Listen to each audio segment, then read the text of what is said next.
하나님 말씀 보겠습니다. 골로새서 4장 말씀입니다. 골로새서 4장 말씀 봉독하겠습니다. 상전들아, 의와 공평을 종들에게 베풀지니 너희에게도 하늘의 상전이 계심을 알지어다. 기도를 항상 힘쓰고 기도에 감사함으로 깨어 있으라. 또한 우리를 위하여 기도하되 하나님이 전도할 문을 우리에게 열어주사 그리스도의 비밀을 말하게 하시기를 구하라.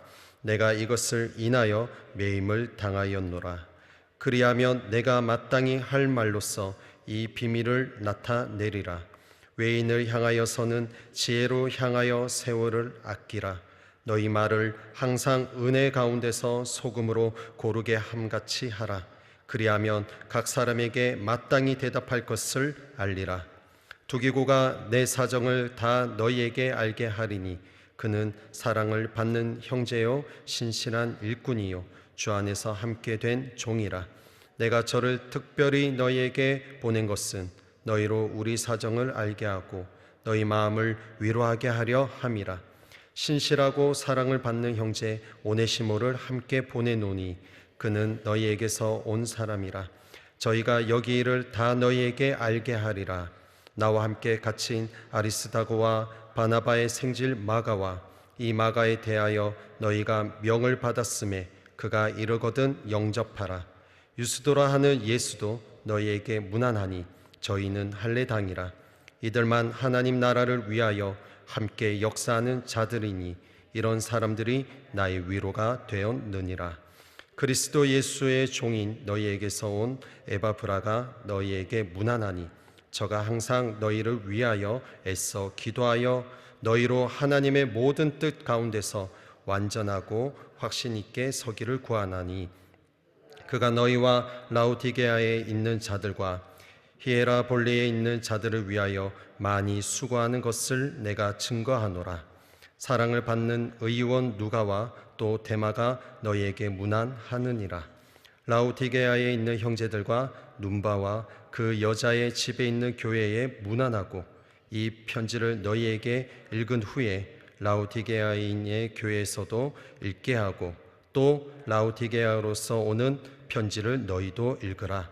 아키포에게 이르기를 주 안에서 받은 직분을 삼가 이루라고 하라.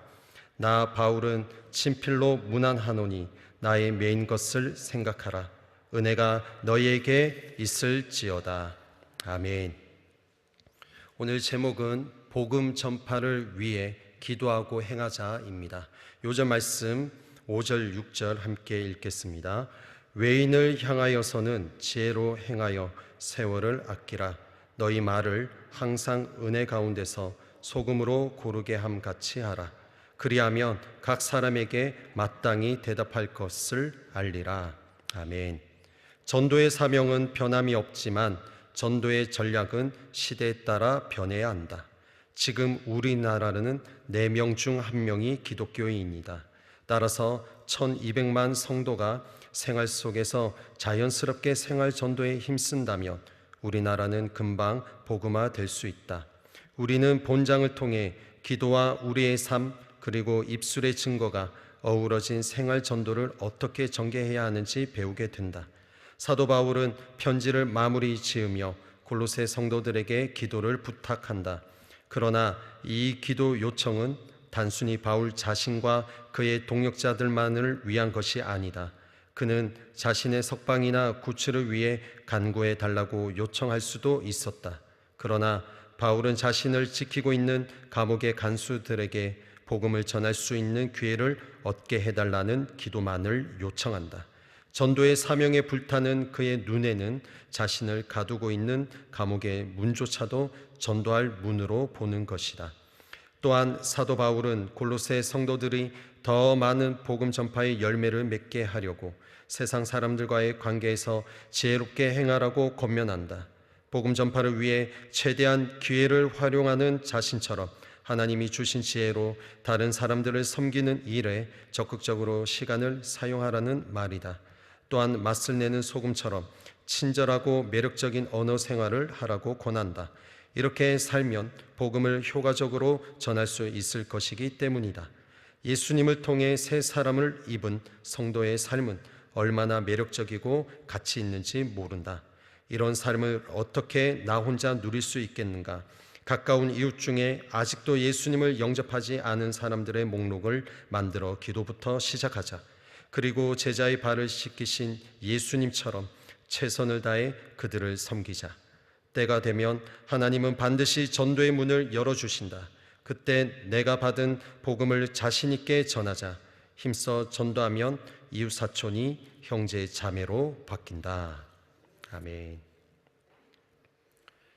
복음 전파를 위해 기도하고 행하자라는 제목으로 하나님 말씀을 증거하겠습니다. 골로새 지역은 에베소 지역처럼 이렇게 많은 사람들이 왕래하고 있었던 곳입니다. 에베소 지역에서 남동쪽으로 160km 떨어진 곳인데 우리 교회 여기에서 세종시까지 가는 그런 거리가 됩니다. 이 골로새 지역은 교통의 중심지이고 그리고 사람들의 왕래가 많은 지역이어서 무역도시로서의 아주 이렇게 멋진 곳이 골로새 지역입니다. 그래서 다양한 종교가 있고요, 다양한 문화가 이 도시에 자리 잡고 있었습니다. 다양한 종교와 문화가 있다 보니까 교회에는 여러 가지 문제점이 이제 일어나기 시작됩니다.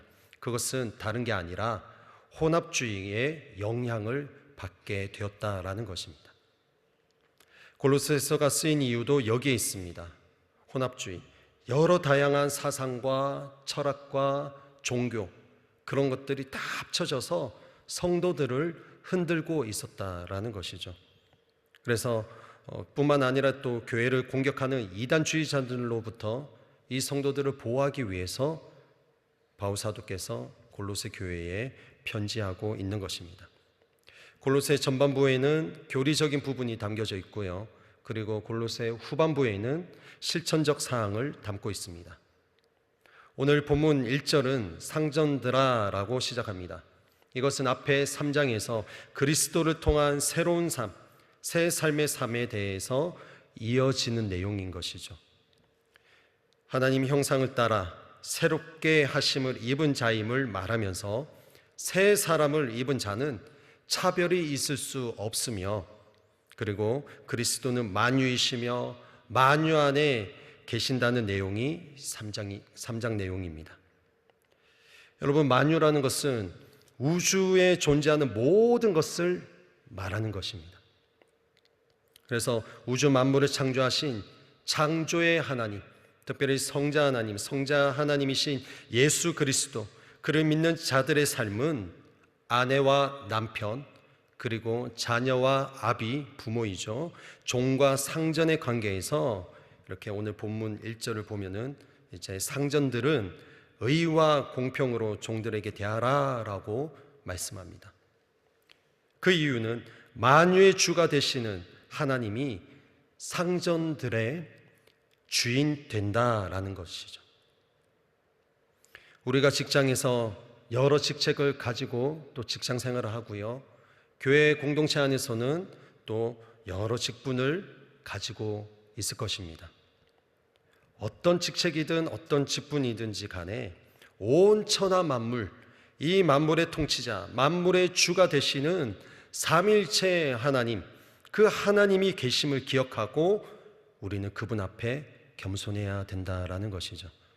내가 잘나서 그 자리에 있는 것이 아니고, 내가 뭔가 달란트가 있어서 무조건 세워지는 것이 아니라 그 직분을 감당케 하신 분이 하나님이시고, 하나님이 나에게 위임하셨고 맡겨주셨기 때문에 겸손과 감사로 그 모든 것을 감당할 것을 우리는 말씀을 통해서 알 수 있는 것입니다. 사도 바울은 이 부분을 도전하고 있습니다. 그리고 동역자들에게 문안 인사를 전하는 내용이 이제 대략 5부분으로 나뉘어집니다. 4장 2절에서 4절에 보면 기도에 감사함으로 깨어있으라, 5절에서 6절에는 외인에게 대해서는 세월을 아끼라, 7절 9절에는 두기고가 너희에게 알려주리니, 10절에서 17절에는 아리스다고와 마가와 유스도 그리고 에바브라가 이제 너희에게 문안한다라고 말하고 있죠. 그리고 마지막 18절에는 나 바울은 친필로 문안한다 라는 내용이 담겨져 있습니다. 여기서 우리가 눈여겨볼 부분이 대략 한 세 가지가 되는데요. 첫 번째는 당시 교회 공동체, 이 골로새 교회 공동체 안에는 영적인 권위자가 사도 바울이었다라는 것입니다. 사도 바울은 권위자였어요. 그러니까 그의 한마디 한마디 속에는 정말 모든 성도들에게 힘이 되는 그러한 지도자였다는 것이죠. 그런 지도자가 지금 자신뿐만 아니라 자신과 함께하고 있는 동역자들을 위해서 중보 기도를 해달라라고 기도 요청을 했다라는 것입니다. 사도 바울이 자신의 안전을 위해서 기도 요청한 것이 아니라 바울 자신과 함께 감옥에 있는 1장 1절에 보면 디모데가 함께 갇혀져 있어요. 자신과 함께하고 있는 디모데와 자기를 위해서 기도해달라, 동역자를 위해서 기도해달라라고 기도 요청을 했다라는 것입니다. 사도 바울은 지금 감옥에 있어요. 감옥이 뭐 이렇게 화려한 곳이 아닙니다. 그러나 어느 정도의 자유는 조금은 있었던 것 같아요. 어쨌거나 이 감옥에서 홀로 있는 것이 아니라 디모데와 함께하고 있었습니다. 자, 그리고 오늘 10절에서 11절 보면은 나와 함께 갇힌 아리스다고, 그리고 바나바의 생지 마가, 그리고 11절에 유스도라고 하는 예수도 너희에게 문안하니, 10절에 보니까 나와 함께 갇힌이라고 또 표현하고 있죠. 그러면 디모데 말고 또 있습니까? 라고 볼 수 있겠죠. 그런데 지금 함께 갇힌이라는 것은 시나이크 말로토스라고 해서요, 이 단어는 좀 다릅니다. 이 단어는 감옥에 직접 갇혀 있는 것이 아니라 자발적으로 이들이 바울에게 격려하기 위해서 함께하는 것이고요, 그리스도 고난에 동참한다라는 의미를 이 단어를 쓰고 있는 것입니다. 그러니 아리스다고와 마가와 유스도, 이들은 정말 바울에게 있어서는 든든한 동역자이다라는 것을 역으로 알 수 있는 대목인 거죠. 바울은 동역자들을 이들과 모두를 위해서 기도를 요청합니다. 디모데, 갇혀있는 디모데를 위해서, 나를 위해서 함께도 기도하지만은 뿐만 아니라 그리스도의 고난에 또 동참하고 있는, 갇혀있는 그런 동역자들 아리스다고와 마가, 유스도 모두를 또 이렇게 격려하고 있는 그 골로새 교회 성도들에게 보내면서 격려하고자 하는 바울의 마음을 볼 수가 있습니다. 두 번째는 바울은 동역자들을 하나하나 돌보면서 격려했다라는 것입니다. 4장 7절에 보면 두기고라고 말합니다. 여기 두기고, 이 사람은 사랑받는 형제이고 신실한 일꾼이고 주 안에서 함께한 종이다라고 말합니다. 그는 바울의 모든 사정을 알고 있는 자라고 말씀하고 있습니다. 7절 8절입니다. 두기고가 내 사정을 다 너희에게 알게 하리니 그는 사랑을 받는 형제요 신실한 일꾼이요 주 안에서 함께 된 종이라. 내가 저를 특별히 너희에게 보낸 것은 너희로 우리 사정을 알게 하고 너희 마음을 위로하게 하려 함이라 라고 말씀합니다. 바울의 사정을 자세히 알고 있는 두기고를 골로새 교회에 보냄으로, 성도들을 만나게 함으로 교회가 위로가 되었다라는 것입니다. 여러분, 여기 우리 구역자님들 계실 겁니다. 그리고 교회학교 교사 선생님들도 계실 거예요. 우리 모두는 우리 공동체의 누군가에게 이와 같이 위로가 되는 자가 되어야 한다는 것입니다. 우리 구역장 이름만 불러도 위로가 되고, 우리 아이들이, 교회학교 아이들이 우리 선생님만 보기만 해도 위로가 되고 힘이 되는 그러한 지도자가 되어야 한다는 것입니다. 또 보시면 오네시모에 대해서 말씀합니다. 4장 9절이죠. 오네시모는 어떠한 자입니까? 신실하고 사랑을 받는 형제다라고 말합니다. 그는 두기고와 함께 편지를 전달한 자임을 알 수가 있습니다. 여러분, 오네시모 잘 알고 있는 사람이죠. 골로새 교회로부터 온 자이고 바울의 소식을 알려준 자이고, 뿐만 아니라 제일 중요한 것은 빌레몬의 종이었다라는 것이죠. 로마 감옥에 갇혀있는 사도 바울이 빌레몬에게 다시 보낼 때에 편지를 담아서 다시 보낼 때 이 오네시모가 다시 가지 않았습니까? 종이었던 그가 이제 바울의 신실한 또 동역자가 되었고요, 그리스도인이 되었다라는 거죠. 바울의 동역자로서 서게 된 그를 이렇게 평가하고 있습니다. 신실하고 사랑을 받는 형제이다. 저와 여러분이 공동체에서 오네시모처럼 신실하고 사랑받는 형제 자매가 되시기를 주의 이름으로 축복합니다.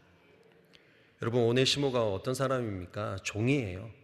종인데 신분을 초월하여 예수 그리스도 안에서 한 지체임을 알게 하는 거죠.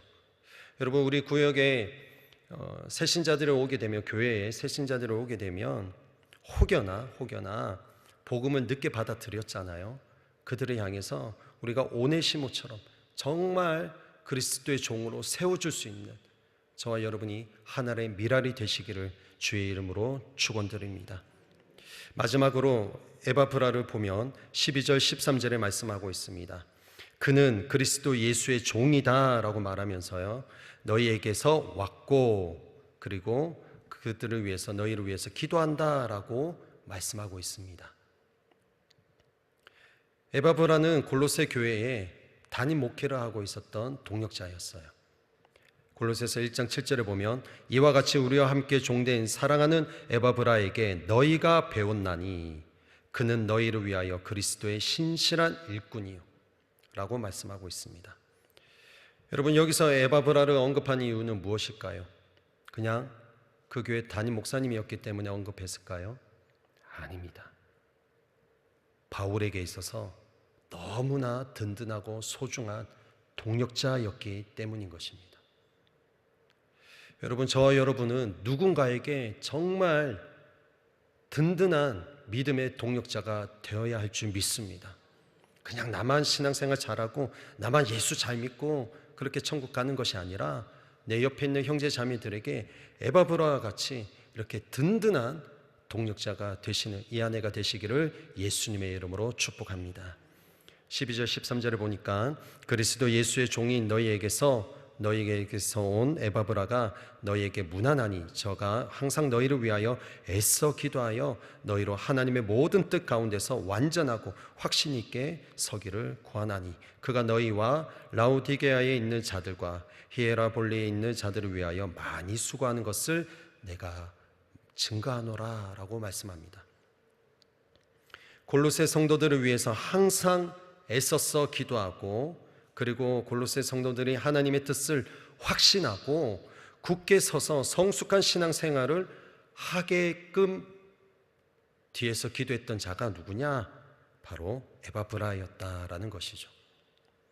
저와 여러분도 주변의 모든 동역자들에게 이렇게 기도할 수 있는 믿음의 지체들 되시기를 다시금 주의 이름으로 축복합니다. 또 보면은 누가와 데마도 언급합니다. 누가는 우리가 잘 알고 있는 의사 누가이죠. 그리고 데마는 디모데후서 4장 10절에 보면 바울을 버리고 이제 세상으로 떠났던 자였습니다. 데살로니가로 떠났던 인물이었죠. 여러분, 처음에는 오늘 이 골로새에 편지할 때는 데마는 열심히 바울과 함께 동역했던 자였어요. 교회에 있어서 정말 귀한 일꾼이었습니다. 복음 앞에 있어서 변질되지 않고 달려가야 되는데 그가 세월이 흐르다 보니까 변질되어서 세상으로 향해 달려갔다라는 것이죠. 저 여러분이 끝까지 주님 앞에 서는 그날까지 믿음 변치 않고 변질되지 않은 신앙으로 우리 주님을 따라가는 우리 믿음의 교우들 되시기를 주의 이름으로 축원드립니다. 마지막 세 번째는 바울이 직접 편지했다라는 것입니다. 존경하는 이 바울 사도께서 골로새서 성도들에게는 정말 존경하는 그런 지도자였잖아요. 그 존경하는 바울 사도가 친필로 편지를 보내었기에 골로새 교회에는 큰 위로가 되었다라는 것입니다. 여러분, 우리가 우리 교구 식구들에게, 구역 식구들에게, 또 내 남편에게, 아내에게 여러분 한번 편지를 써보면 좋을 것 같아요. 카톡 많이 하시잖아요. 근데 손편지를 쓰게 되면 많은 고민들을 하게 되십니다. 다이소 가면 편지지 많이 있어요, 그죠? 사셔서 구역 식구들에게 손편지를 써보시기를 바랍니다. 제가 얘기했기 때문에 제가 우리 구역장님들께 써야 되겠죠. 같이 쓰기를 원합니다. 써서 정말 그 한자 한자 사랑, 그리스도의 사랑의 마음을 담아서 우리 동역자들에게 전심으로 또 위로와 격려를 줄 수 있는 저 여러분 되시기를 주의 이름으로 축원드립니다. 오늘 이 말씀은 사도 바울이 로마 감옥에서 보내는 서신서입니다. 내가 매인 것을 생각하라, 내가 갇혀 있음을 기억하라 라고 말씀하면서 그냥 자기를 위해서 기도하는 것이 아니라, 기도해달라는 것이 아니라 자기와 함께하고 있는 디모데와 뿐만 아니라 자기 그 힘든 상황이 있지만, 본인은 힘든 상황이 있지만은 복음을 위해서 더 함께 달려가자라고 격려하고 있는 사도 바울의 모습을 볼 수가 있습니다. 바울은 지금 옥중에 있으면서도 성도들을 생각하고 있는 거죠. 이 편지가 어쩌면 제대로 잘 전달이 안 될 수도 있습니다. 가는 길에 강도를 만날 수도 있고요. 이게 어떻게 될지 모르는 상황이에요. 그렇기 때문에 이 편지가, 자필로 친필로 쓴 이 편지가 골로새 교회 성도들에게 직접 전해졌다는 그 사실만으로도 하나님의 기적이고 은혜인 것인 겁니다. 카톡이 있는 것이 아니에요. 등기 우편이 있는 것이 아닙니다. 직접 전달해야 되었던 것입니다. 목숨을 걸고 걸어가야 되는 것이고요. 위험을 감수하고 가야 되는 것입니다. 우리 믿음의 선조들은, 선배님들은 이렇게 신앙생활을 해왔다라는 것입니다. 오늘 이 말씀을 통해서 우리는 무엇을 보게 되나요? 복음 전파는 나 홀로 할 수 있다는 것이 아니다라는 거예요. 나만 예수 믿는 것이 아니라 함께 주위의 동역자들과 함께하는 것이 신앙생활인 것을 우리는 골로새서를 통해서 보게 되었습니다. 이 말씀을 통해서 이제 복음을 전하고 가정이든 직장이든 교구 식구들에게든 복음을 증거할 때에 나만 뜨겁게, 나만 예수 사랑하는 것이 아니라 함께 나아갈 수 있는, 그들에게 하나의 미랄이 될 수 있는 저 여러분 되시기를 주의 이름으로 축복합니다. 뿐만 아니라 사도 바울 힘든 가운데서도, 옥중 가운데서도 성도들을 격려했던 것처럼 저 여러분 삶이, 내 개인의 삶이 힘들다 할지라도 형제 자매들을 먼저 격려할 수 있는 우리 모든 인천순복음교회 사랑하는 성도님들 되시기를 예수님의 이름으로 축원드립니다. 기도하겠습니다. 하나님 아버지 감사합니다. 오늘도 말씀 앞에 우리를 불러주심을 감사합니다. 바울 사도께서 그렇게 살아간 것처럼 믿음의 많은 동역자들이 그렇게 함께 동역하고 격려하며 위로하며 이름만 봐도 위로가 되었던 것처럼 하나님, 우리 또한 누군가에게 위로가 되는, 힘이 되는 그러한 믿음의 동역자로 그리스도의 증인으로 살아갈 수 있도록 인도하여 주시고 성령으로 우리를 붙들어 주시옵소서. 이 하루 우리 가운데 함께 하실 주님을 믿고 감사드리옵고 예수님의 이름으로 기도드리옵나이다. 아멘.